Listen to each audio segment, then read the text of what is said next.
Good day everyone, I'm RG Pangilinan with my members Harold Infante and Dennis Ian Sablan. We are here to present our business called EcoGrow Smart Pot by EcoBizPot Incorporated. Imagine a world where kahit gaano ka busy, kaya mo pa rin magpatubo ng fresh and healthy na halaman na walang hassle. Naranasan mo na ba na malanta at masira ang inaalaga mong halaman kahit alagang-alaga ka naman sa kanila? Introducing EcoGrow Smart Pot, ang self-watering controlled via app with AI machine learning and eco-friendly na paso na aalaga sa inyong halaman kahit wala ka. Perfect ito para sa plantitos and plantitas at urban gardeners na gusto ng madaling at matalino at sustainable na paraan ng pagtatanim. EcoGrow Smart Pot, hindi lang basta-basta na paso, kundi isang game changer na plant care.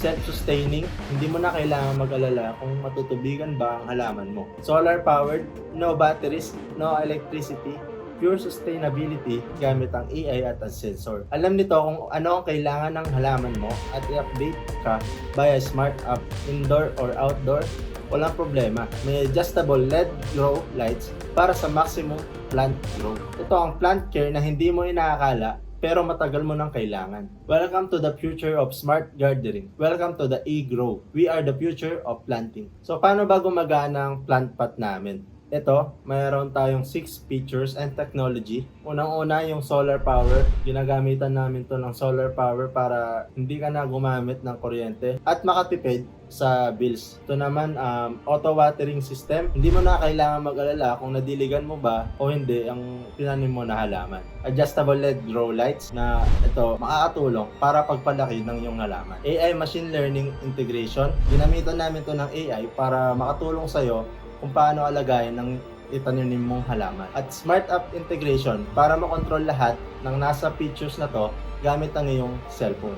Dito naman sa App UI Design, ito ang landing page kung saan pwede ka mag-login via Google or Apple email. Pag na-connect mo na ang plant pot at phone mo, pwede mo na magamit ang mga features gamit sa inyong phone. Dito naman tayo sa solar. Dito sa solar, pwede mong ma-on and off. At dito, makikita mo ang graph na pwede mo i-adjust sa day, week, or months para makita kung gaano nakakatipid ang iyong solar. At dito makikita mo ang percent kung gaano kalakas ang ginagamit ng solar kesa sa electricity. Dito naman sa Plant Care AI, ginagamitan namin to ng AI, third-party AI, at para ma-diagnose yung plant mo. Dito, pwede mong gamitin ang iyong camera at kumuha ng litrato sa iyong plant. Pagkatapos mo makuha ng litrato, lalabas na ang chatbot ng AI at sasabihin kung anong problema sa plant at kung ano yung pwede mong gawin. Dito naman sa water, pwede mo naman din i-on and off at pwede mong i-automatic or manual. Makita mo dito kung gaano nakataas o kababa ang soil moisture level. Dito naman si Smart Light, pwede mo i-adjust ang lakas ng ilaw. Pwede mo rin i-on and off. Dito naman sa Plant Health, pwede mo i-input kung ano yung itinanim mo sa plant. Makikita mo dito ang description, soil and temperature at kung ano ang tamang pag-alaga sa itinanim mo na plant. At dito naman sa profile settings, pwede mo i-edit ang yung personal details. Pwede mo din i-on and off yung notification at i-adjust sa preference mo. Dito naman yung prototype ng plant pot namin. Dito sa harap, magkaiwalay yung box ng plant pot tsaka yung mismong base. Ito naman yung sa gilid niya. Makita mo dito na may butas na lalagyanan mo ng tubig. Ito naman yung x-ray scan ng plant pot namin. Makita mo dito kung saan nakalagay yung tubig at kung paano yung itsura nila. Ito naman ang itsura pag bumili ka ng tatlo. Magkadikit-dikit at tatlo rin yung base at yung box. Dito naman, pag binili mo yung 6, makita mo dito na may tube na sa gilid para madali mo nang lagyan ng tubig. Ito naman yung itsura ng solar namin at saka ito na naman itsura ng ilaw namin. We are the team of passionate tech innovators and sustainable advocates from Pampanga State Agricultural University with a backgrounds in IT, agriculture, and web design. We come together with one vision: to make smart, sustainable gardening accessible to everyone. Each member brings unique skill sets such as hardware design, software development, and user experience to ensure EcoGrow is not just functional but revolutionary. For our target market includes urban plant lovers and millennials ages to 25 to 40 years old who value smart home tech and sustainability, small space gardeners, and condo dwellers in urban areas who need compact and low maintenance plant solutions. Local plant shops and agri-tech retailers looking to expand their offering with the smart gardening tools. In the Philippines alone, the gardening and plant care market is growing fast, estimated to reach over 10 billion pesos annually, driven by the plantitos, plantitas trend and rising in eco-conscious mindset. EcoGrow is positioned perfectly to ride that wave.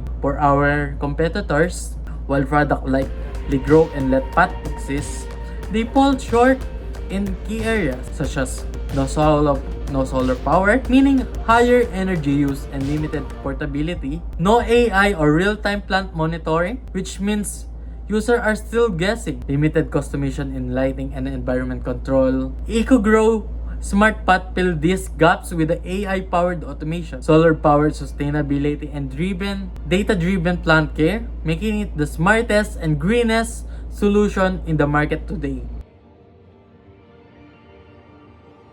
So now let's walk through the numbers to show how EcoVibes can become a profitable and scalable business.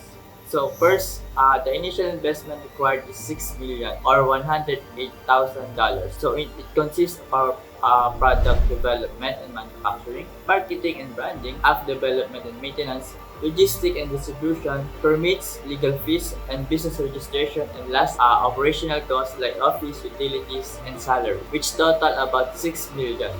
The investment will fund our first year of operation, including product manufacturing, branding, app launch, and logistics.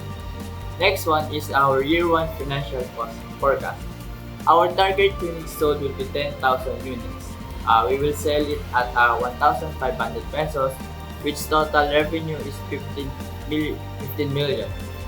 The project profit margin will be at 40%, which our net profit will be 6 million. This will be break even within 12 months. The initial investment is fully recovered by the end of year 1. Next will be year 2 growth and ROI projection. Next is our year 2 growth and ROI projection. So in this, our target units sold will be at 30,000 units, which estimated revenue at 45 million, improved profit margin at 42%, net profit at 18,900,000.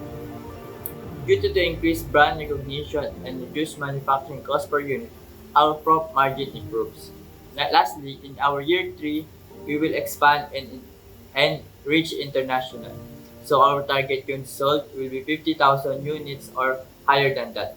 Then estimated revenue at 75 million, estimated profit margin at 45%, net profit at 33,750,000. With international market expansion and bulk production, we scale up operation and gain minimum return, 975% cumulative ROI by year 3. This projection showed that EcoVibe is not just a product. It is a sustainable business opportunity with high potential for growth and global impact. With that, I'm Dennis Jens Dablan. EcoVibes, where technology meets nature powered by the sun. We're not just selling plant pots, we're building a greener, smarter future, one plant